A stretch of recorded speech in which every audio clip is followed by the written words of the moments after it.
Hello, and it's good to be with you again, isn't it, Ronnie? Yes, it is. And in a packed programme tonight, we ask the burning question about pilfering coal miners. Do they have lots of slack in their trousers? And we'll have a feature on weenie boppers and how you shouldn't make fun of people who've got them. But first, here is the news. There was an embarrassing incident at Madame Tussauds last week when Mr. Callahan unveiled a wax model of himself and his chauffeur drove it back to Downing Street by mistake. But luckily, it had only held 3 cabinet meetings before it was discovered. And we've just heard that at a Golders Green maternity hospital today, the wife of a well-known ventriloquist gave birth to a 9-pound bouncing gaggy goy. A new dance is sweeping the country. It's called the pony trot. Once round the floor, then outside for your oats.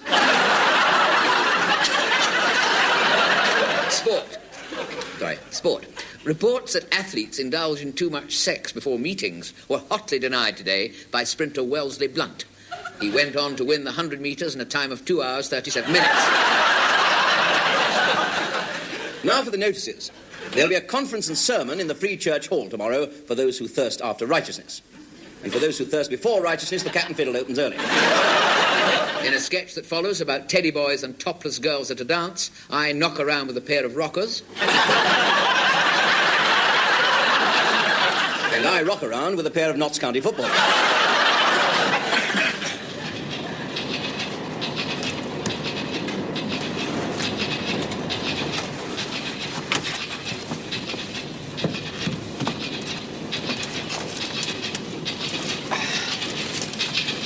Morning. Morning. Morning. Lovely day, isn't it? Beautiful day. Beautiful day. Beautiful day. Chilly but crisp. Frosty but nice. Bracing and bright. Nip in the air. Good for the blood. Gives you a glow. Spring in your step. Makes you feel good. Top of the world. Walking on air. So full of beans. I quite agree. Been for your holes? At the weekend. Anywhere nice? Cornwall for us. Same every year. Booked it all up. Bought Tootaloo. Bought Tootaloo? Monty for me. Going abroad, fiddle-dee-dee. Fiddle-dee-dee. Fiddle-dee-dee. Seen this bit here? What does it say? Says that a man, age 42, took a young girl back to his flat, gave her some drinks, then she passed out. When she woke up, she was in bed, in the Near East, and nothing else. Know what I mean? Man of the world. Need I say more? Words of the wise. Oh, you're a one. Rubbish like that makes me feel sick. Who wants to read that sort of filth? Vicars and scouts, orgies and drugs, bosoms and boots, brazen young bits, flaunting their flesh, showing their thighs, all that they've got. World's in a mess. Going to pot. Sign of the times. God, I feel hot. Think I'll strip off. Have you gone mad? I think he snapped. Gone round the twist. Give us a kiss. Get back, you fool! I want a kiss. Leave her alone. Keep out of this. I knew you cared. I had a hunch. Come to my arm. Mind my packed lunch. No, you're not here. Now is the time. I want you now. George, is this wise? I love your lips. I love your eyes. I love your nose. Take me by force. I love your... Here's Terry Crews.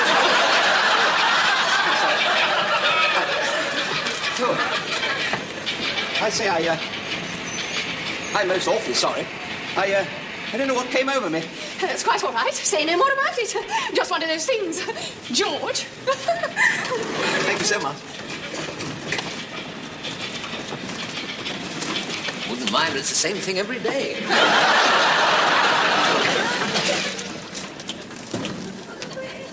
One thing about these white people, they got a great sense of rhythm.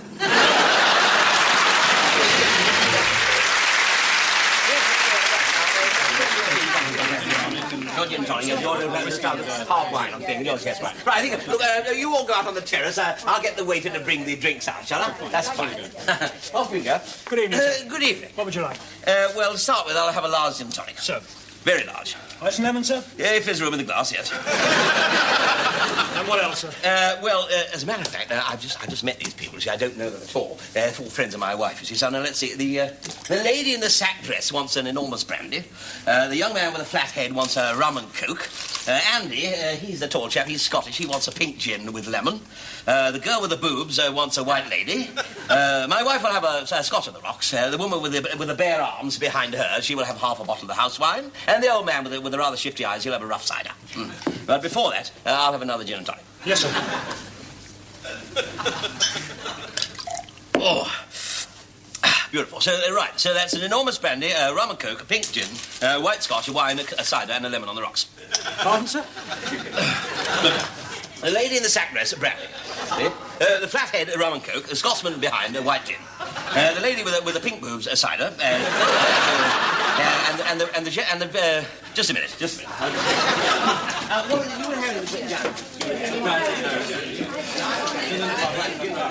right. Thank you. Yes, I thought that. Yes. Is that mine? Yes, sir. Thank you very much. Say it again, please. Certainly, sir. Now, I've got it this time. It's one brandy, one rum and lemon, a pink thing, a white lady with double boobs, rough rocks, a wine on the house, and a big bottle. Pardon, sir? Don't worry, it's all under control. Look, the lady in the sack wants a tall scotch. The bear lady with the behind wants a rum and coke. My wife will have an old man on the rocks. The girl with the shifty boobs wants a big bottle of brandy on the house. The young man with the flat wife wants enormous wine. The white lady with the pink... just a minute. Now, wait a minute. You've ordered the pink wine. Yes, I thought that was it. Yes. Is that mine? Yes, sir. Oh, thank you. Say it again, please. Now, are you listening? It's simple. I'll have a gin tonic. I've got one ready for you. Oh, thank you. Either one of these, is it? Yes, sir. Oh, thank you. Why didn't you have a beer? No, thank you, sir. Right, now, I do exactly what I'm doing, all right? Here goes. The randy girl with a big bottle wants a rough Scotsman. Rough Scotsman. The tall lemon wants a double shifty on the rocks. The bear woman with the boobs like the side of a house wants a pink old man. The enormous chap with the flat gin wants my wife with the beer behind. And the white lady wants a sack of coke. It's simple enough. What are you having? Look, sir, I'm... Look, ready? Now, wait a minute. Look, this is it, right? Ready? Forget all previous orders. Just give me a sack of coke, 2 large rocks, 2 pink boobs, an enormous lemon, and a large bear lady of the house. That's all. I'm glad we finally got that sorted out. Yes, so am I, yes. 1 sack of coke. 1 sack of coke. 2 large rocks. 2 large rocks. 1 pair of pink boobs. 1 pair. An enormous lemon. And a large bear lady on the house. Oh, thank you very much. Where did you carry that? Right, look, now I'll take the lemon. You take the rocks, will you? Come on, now who ordered the pink boob?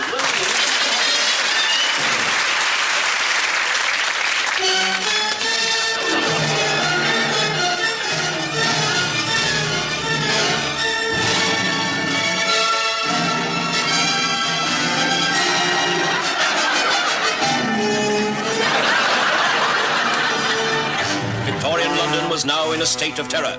The series of outrageous and sudden attacks by the phantom raspberry blower continued. No one was safe alone at night. Even married couples had taken to going around in pairs. Chief victims being members of the aristocracy and their staff. I've never been so... Did you see the man? Inspector Corner of the Yard, however, at last had a lead. He now knows that the Phantom would only be satisfied when he had attacked the Queen herself. And so was born his master plan. The Home Secretary, Sir Doddington Diddle, outlines his scheme to a group of special constables at Hendon.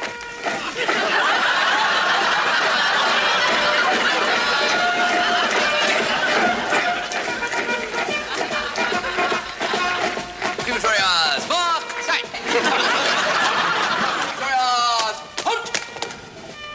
Victoria's dip, go. Victoria's from the right, number 1, 2, 3, 4, 5, 6. Queen Victoria's reporting for duty. Home Secretary. Queen Victoria's stand at ease. Men, you are no doubt wondering why you have been asked to dress like this. Simply this. We have inside information, John, that an attempt is to be made upon Her Majesty's person by the phantom raspberry blower of old London, etc., etc. Therefore, we have found it necessary to take certain steps to defeat his purposes of it. Now, your duty is clear. You have all been chosen as for your general facial resemblance to Her Majesty Queen Victoria. You will all be given specific duties to perform. One of you will take up residence in Buckingham Palace. Another will drive in an open landau through Hyde Park. The third will give a soiree at St. James's, Perry Austin, and so on. In this way, we hope to decoy the miscreant into being overconfident. Where will Her Majesty really be, sir? He will be playing the lead in Charlie's Aunt at the Hippodrome. Any further questions? No? Good. And very good luck to you all. Ravishing. Ravishing, ravishing.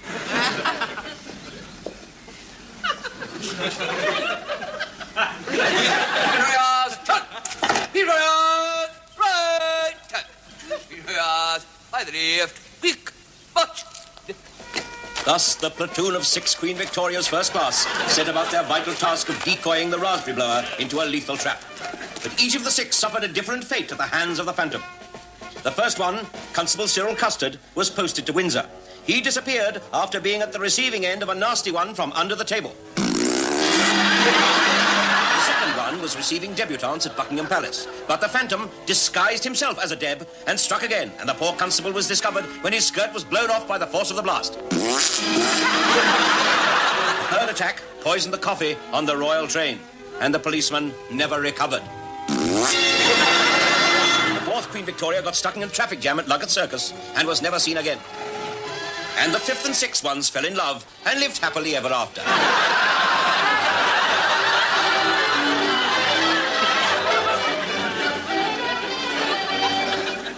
But worse was to come. On the night of February the 3rd, 1899, the Phantom's card was found underneath the Queen's bed by her faithful retainer, John Brown. Oh, my goodness me!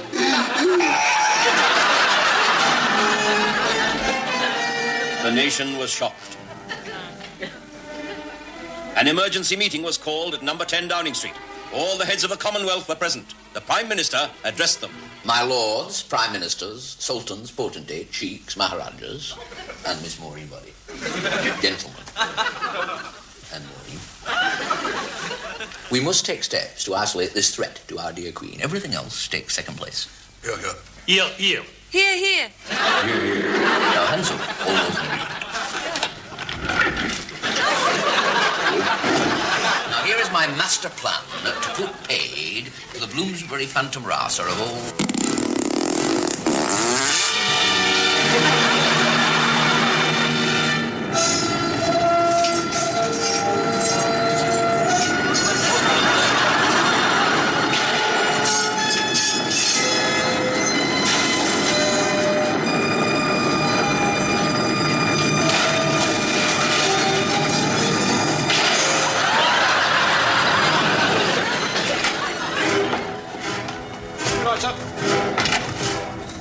Stop, it's the Phantom!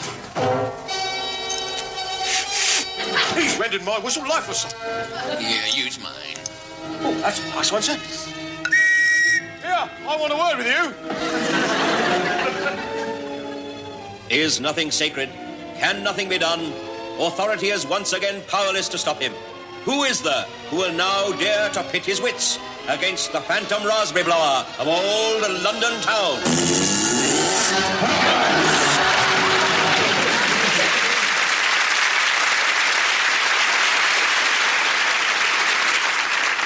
Now, here is the late news. A man who broke into the royal palace at Monaco and tried to escape wearing shoes belonging to Prince Rainier's son and a dress belonging to his wife has been charged with putting on airs and graces.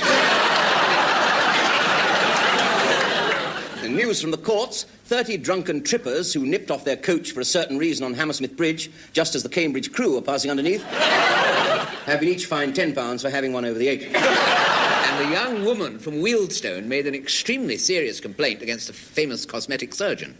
She said he gave her a perfect bust, but made it far too big. Having weighed the evidence, the police have put it in the hands of the public prosecutor. And a national health patient complained today of how he was rushed around the country for a series of emergency operations. He had a hand operation at Neasden and a knee operation at Handsworth. Then he had a heart transplant at Liverpool and a liver transplant at Hartlepool. Then he had a hair transplant at Littlehampton. And on arriving at Harefield, he fainted.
Here is the news for Friday, June the 4th, 2001. King Foot of Europe is to abdicate. With a name like Foot, it's hard to put on a brave face, he said. It's been dragged through the mud many times, especially in wet weather. But now I wish to take it easy, relax, and put it up for a while. Mrs. Elizabeth Windsor, formerly the Queen, has applied to have her council flat redecorated. The last time it was decorated was in 1971, when it received the OBE. Asked who did the decorating, she replied, my husband and I. And now, the main news story this evening. Reports are just coming in of the discovery of a large container in a park at Ealing, which appears to have been dropped from an unknown aircraft. It is emitting a strange, sweet-smelling gas, which is rapidly being dispersed over a wide area. Roger Kinsey reports. Good evening. I have been advised to wear this gas mask, but... Quite frankly, it seems to me to be a complete waste of time, because these two ladies over here seem to be suffering from no ill effects whatsoever. The canister was discovered early this morning and is marked on the side in large letters, formation gas. What this means, we are not sure. But scientists are now waiting for the appearance of a trigger device, something that will cause this, at the moment, harmless gas to start working. Roger Kinsey, News at 10, Ealing Common. Mrs. Biggs, number 11, Knocker Street. And here is some film of what could be that trigger device. A parachute was observed floating down above Acton a few minutes ago. It has just landed in the front garden of a house in Mulberry Crescent. Two eminent scientists in protective clothing are even now about to examine it. Perhaps they will be able to unravel the secret of the mysterious formation gas. Roger Kinsey reports.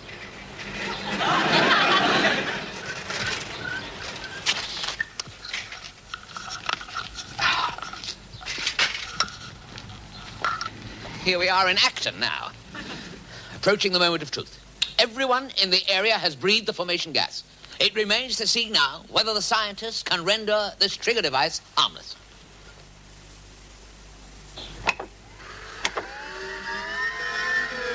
Good heavens, it appears they have now triggered off the device.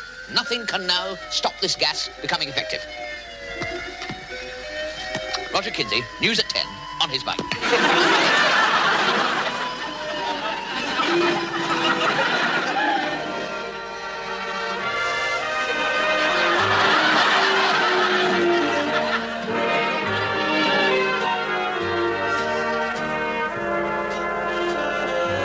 Reports are just beginning to come in, confirming that the gas is spreading. Some commuters travelling home from work have already been affected.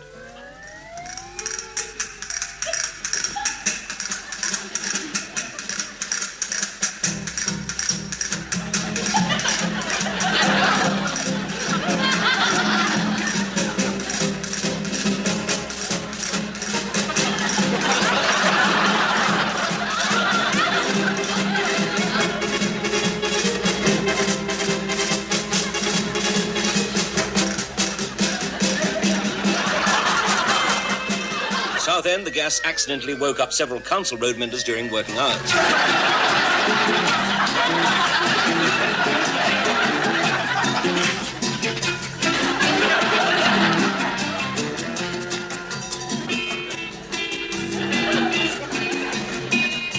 Here comes Roger Kinsey again.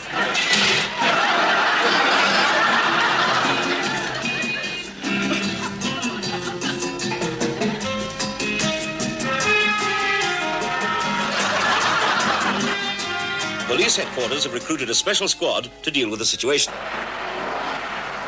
Calling Sector Victor 5. Rendezvous at once, Blessing Road, Acton. Repeat, Blessing Road, Acton. Another squad car already arriving at destination. Please note that Constable Peter Harris, repeat, Constable Peter Harris, is wearing a navy blue sequin uniform with accessories and truncheon. That his entire ensemble was made by his mother in 3 evenings at a cost of £7.50. The government has just issued a special communique urging people not to panic in the present crisis, which they hope will be short-lived. Simply keep calm and dance about your business in the normal way. Mr. Eric Morley has been made Minister of Dancing. We must now all look towards Mecca for a solution. Meanwhile, Brigadier General Dogsbody has taken over as Supreme Allied Commander in charge of all military two-steps. However, the gas container has been loaded onto a lorry and is at this very moment being driven to the south coast to be dumped in the sea, while the trigger device is on its way north to be buried in a disused coal mine near Middlesbrough. Let us hope that, with them both travelling in opposite directions, we are approaching the end of this bizarre affair.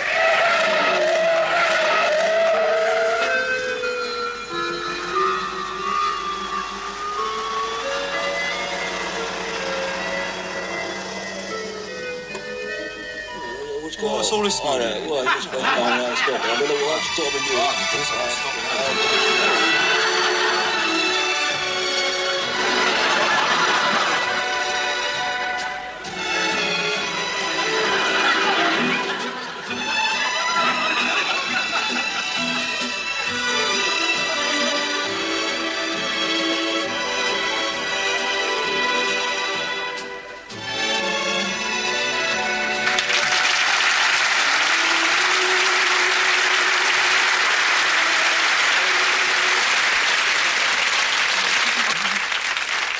Sir?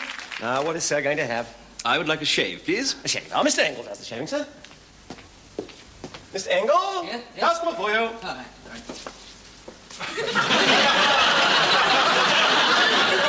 Oh, my God. Morning, madam. Morning. Nice morning. Yes, it's a nice morning, isn't it? Nice blue sky out there. A bit quiet, mind you. Who's that nosy Parker peeping in? Clear off, clear off. I'd like a shave, please. Will you mind waiting your turn, please? I've got something. I warned you about that before. You've been in here before. I know you're trouble. Sorry, I'm sorry about that, lady. Sorry. I'm not a lady. No matter how low you sink, women and ladies are all the same to me. Now, look, I haven't got much time. I haven't got much time. I haven't got much time either. Now, we'll get this done in no time. Has the lady gone, then? Yes, she has. Oh, well, you must be next, I reckon. Now, what can I do for you? I would like a shave, A please. shave, yes. That's, uh-huh. Now, are we going to leave this moustache on, do you think, or... Yes, please. Yes, I think you can afford it with a flattish nose like you have. You can carry it off like Yes, that. would you hurry up, please? Yes, I will hurry up, yes. That's it. Now, do you think... Oh, wait a minute. There we are, that's it. Do you think Middlesex are going to beat Arsenal? I think they will do if the going's all right, don't you? Mind, you can't believe all you read in the papers, can you? Only useful for fish and chips. I take them all with a pinch. Wait a minute, my glasses are steaming up a bit. Let's give them a wipe off. There we are. There we are. Oh. Snowing. In the summer, indoors as well. Somebody must have left the roof off. You've got lather on your glasses. Pardon? Lather on your glasses. Oh, dear, I'll wash it off. Oh, dear. Oh, I dropped them. Where are they? Oh, there they are. You've smashed them now, look. Well, at least it stopped snowing. Thankful for small mercies. There we are. Now, I'll just give this a little, thing about there. Give this a little, make sure it's all... Oh, dear.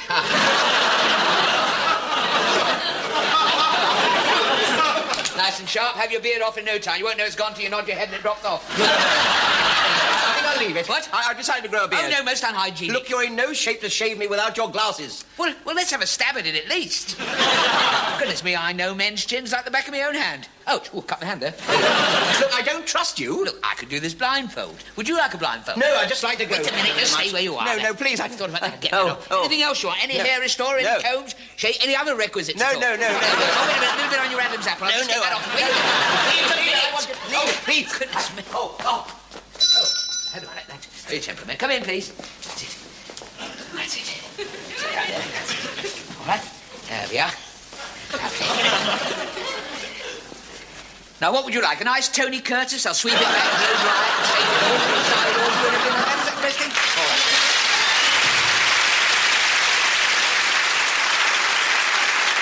Thank you. Oh, the story I'm going to tell you when I get comfortable here. There we are. You know, when the TV pioneer Logie Baird died, some people said he put all his money into bricks and mortar, and others that he'd hidden his wealth in a chair. And I personally sometimes think they're both right. I think he bought bricks and mortar and stuffed this chair with it. Anyway, the story. Oh, here we are. The story. Imagine, if you will, the parade ring at Ascot, you see, and the horses are being got ready. And Lord Rosebery is standing there, sharing a joke with Her Majesty. Actually, he was telling the one about the old dowager who decided to streak through the Hunt Ball, you know. And as she was running through the ballroom with nothing on, one old gentleman turned to another one and said, I say, he said, wasn't that Felicity Mannering? The other one said, yes. He said, I think it was. Did you notice what she was wearing? He said, no, not exactly, but whatever it was, it certainly needs ironing.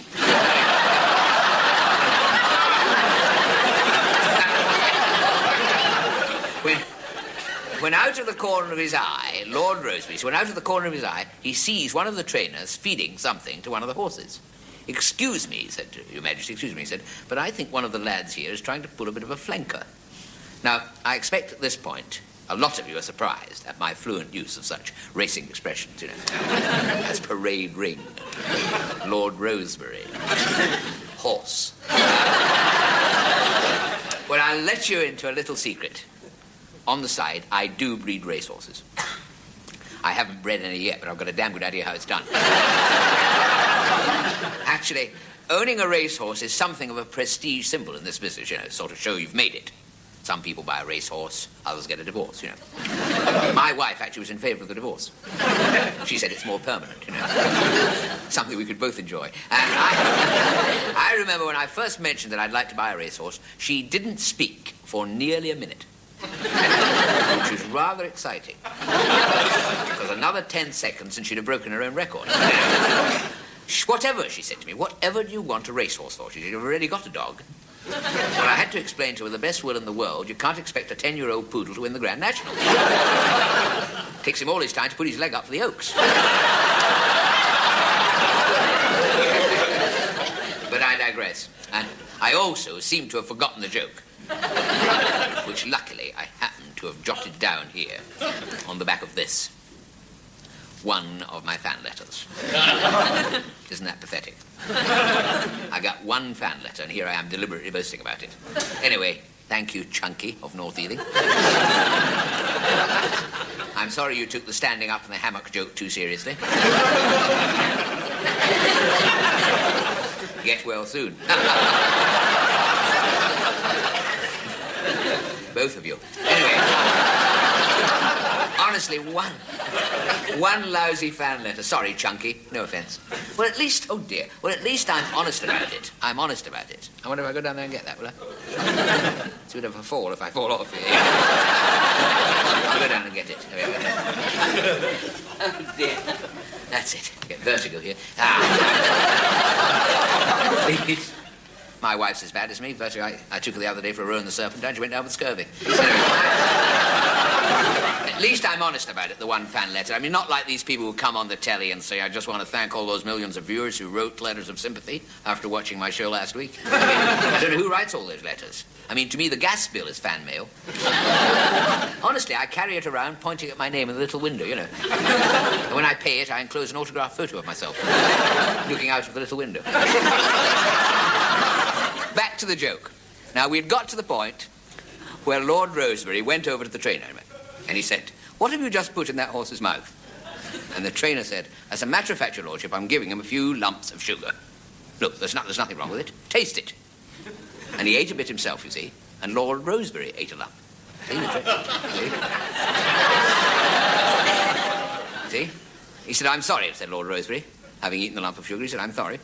And I thought, for a moment, that you might have been banging him a dose of the old hurry-up mixture. He had a quaint turn of phrase, did his lordship. And when he'd gone, the trainer turned to the jockey and he said, now, what I want you to do, he said, is to hold him in for the first 4 furlongs and then let him go. Now, you've got nothing to worry about. If anything passes you, it'll be either me or Lord Rosebery.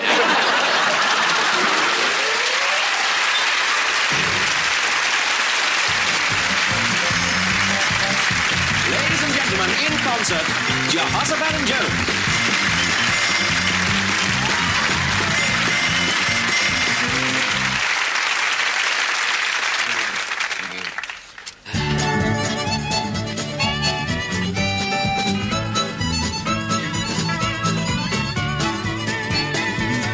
Now just listen to me, darling.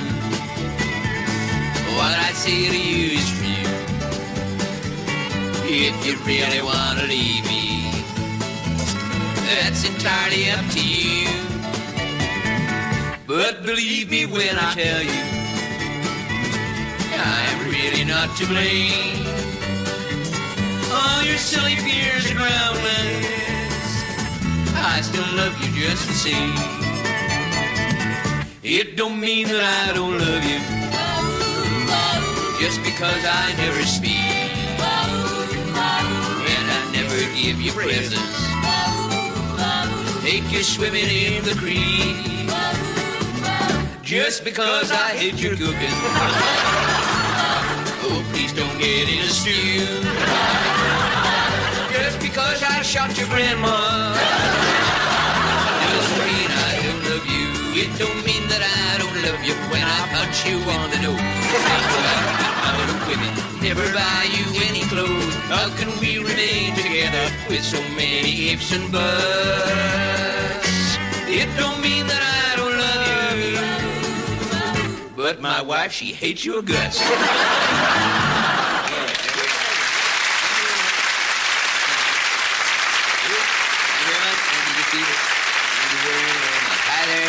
Hi there, folks. On behalf of me and my old pal and buddy, Fat Belly here, like to tell everybody, pleased I am to be back, and we are indeed back over in England. Isn't that right, Fat Belly? Sure enough, Jim. Yeah, sure enough. Yeah, it was a great privilege to come over here, mingle with you lovely people again. I sure do love to mingle, don't I, Fat Belly? Yeah, you sure do, Jim. Yeah, and maybe that's what's wrong with the world today. Is just people just don't mingle enough. Well, I bet there's people in this audience tonight that ain't mingled for years.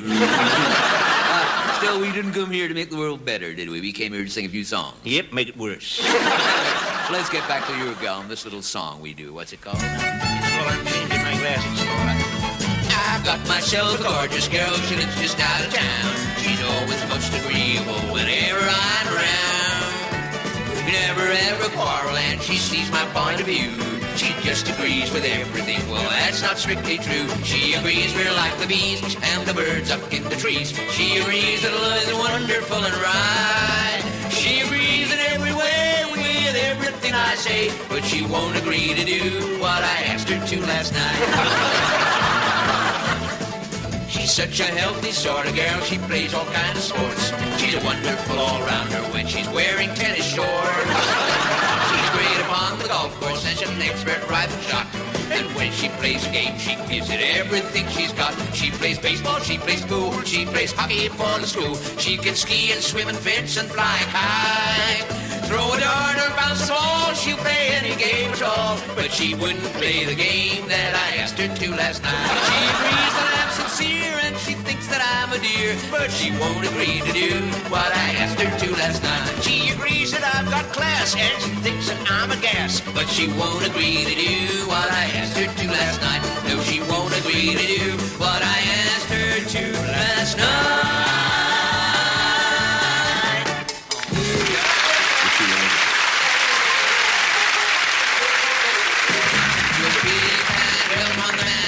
Southern girl.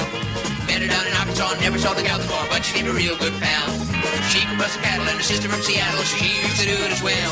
She was a big, fat, what do you think of that? Uptight downtown belle. She was huge, tall, really on the ball, great big loving name. Traveled with the rodeo, working at the strip show, no two shows the same.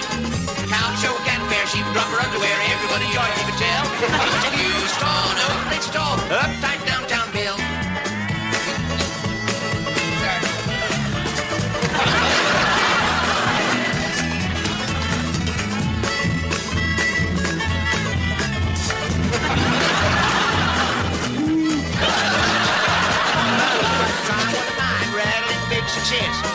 Seemed to be the one for me, seemed a lot of fun to me, but she made my life a mess.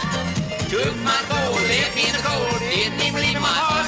She was a large, fine, laid on the line, regular downtown tar.